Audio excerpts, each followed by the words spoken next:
السلام علیکم ناظرین، میں ہوں حبیب اور آپ دیکھ رہے ہیں گراؤنڈ آف ارتھ۔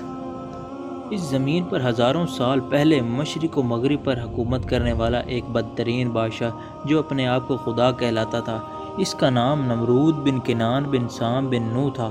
اس کا پایہ تخت بابل تھا۔ یہ پہلا وہ بادشاہ تھا جس نے سب سے پہلے تاج اپنے سر پر پہنا تاکہ لوگوں کو معلوم ہو کہ ان کا خدا نمرود ہے۔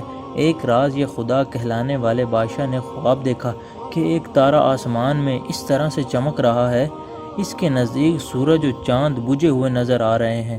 جیسے ہی وہ بیدار ہوا، اپنے محل کے نجومی سے پوچھا تو انہوں نے بتایا، تمہاری سلطنت میں ایک نوجوان ایسا آئے گا جو تیرے دبدبہ ختم کر دے گا اور تیری اس حکومت کو نیست و نابود کر دے گا۔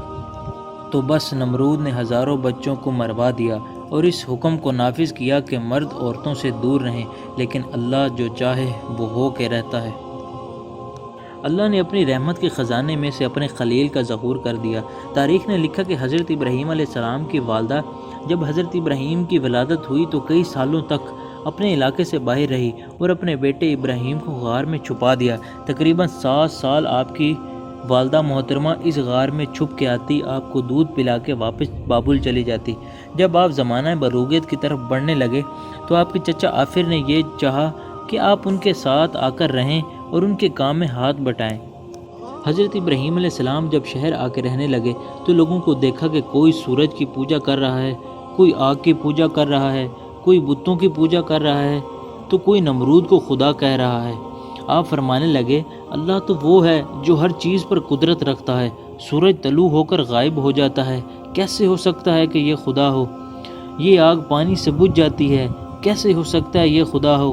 یہ نمرود ہماری طرح سو جاتا ہے، بیمار ہو جاتا ہے، کیسے ہو سکتا ہے کہ یہ خدا ہو؟ یہ بت جن کو ہم نے اپنے ہاتھوں سے بنایا، کیسے ہو سکتا ہے یہ خدا ہو؟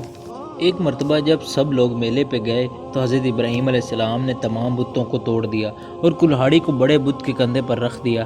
لوگ جب واپس آئے تو دیکھا کہ سارے بت ٹوٹے ہوئے ہیں۔ سب نے یہ مان لیا کہ یہ کام حضرت ابراہیم علیہ السلام کا ہے۔ حضرت ابراہیم علیہ السلام کہنے لگے، دیکھو، پوچھو کہ شاید اس بڑے بت نے یہ سب توڑا ہو۔ سب حیرت سے پوچھنے لگے کہ یہ بت کیسے توڑ سکتا ہے؟ تو آپ فرمانے لگے کہ میں بھی تو یہی کہنا چاہتا ہوں کہ جب یہ کسی بت کو توڑ نہیں سکتا تو یہ ہمارا خدا کیسے ہو سکتا ہے؟ نمرود نے یہ حکم نافذ کروایا کہ ایک ایسی آگ جلائی جائے جس میں ابراہیم کو اس طرح جلایا جائے کہ لوگ عبرت حاصل کریں۔ 2 سالوں تک لکڑیوں کو جمع کیا گیا اور ایک بہت ہی بڑی آگ جلائی گئی۔ فرشتوں نے اللہ کی دربار میں اپنی فریاد کو بلند کیا کہ اے اللہ، ہمیں حکم دے کہ ہم تیرے خلیل کو بچا سکیں۔ اللہ نے فرمایا، جاؤ، ابراہیم اگر تم سے مدد طلب کرے تو ضرور اس کی مدد کرنا۔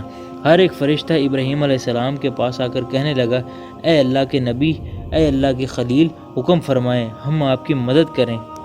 حضرت ابراہیم علیہ السلام نے فرمایا کہ میرا دوست ہی میری مدد کرے گا، میرا اللہ میری خود حفاظت کرے گا۔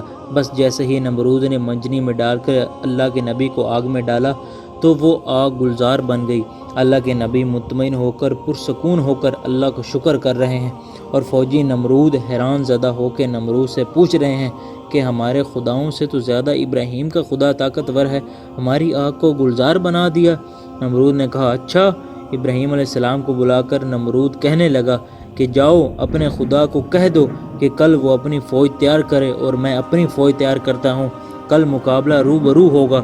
نمرود نے، جو مغرب و مشرق پہ حکومت کرتا تھا، اس وقت زمین کا سب سے بڑا بادشاہ تھا، اپنی فوج کو تیار کیا اور ایک بڑی عمارت پر کھڑے ہو کر کہنے لگا، ہے کوئی مجھ سے زیادہ طاقتور تو آئے اور لڑے مجھ سے۔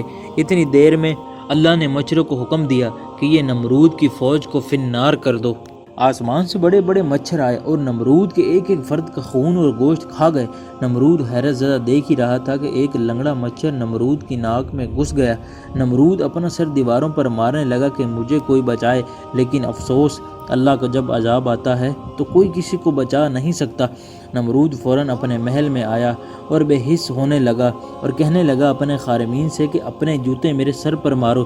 جب جب کوئی نمرود کے سر پر جوتا مارتا تھا، نمرود کو سکون آتا تھا، کیونکہ وہ مچھر نمرود کی ناک سے ہوتے ہوئے دماغ تک جا پہنچا اور دھیرے دھیرے نمرود کے دماغ کو چاٹتا رہا۔ تاریخ نے لکھا، وہ بدترین بادشاہ وہ جو اپنے آپ کو خدا کہلا کر اللہ کے بندوں کو گمراہ کرتا تھا، اب وہی بندے اپنے جوتوں سے اس کا سر پیٹتے تھے، اور ایسے ہی تڑپ تڑپ کر وہ جہنم واصل ہو گیا، اس کی سلطنت نیست و نابود ہو گئی۔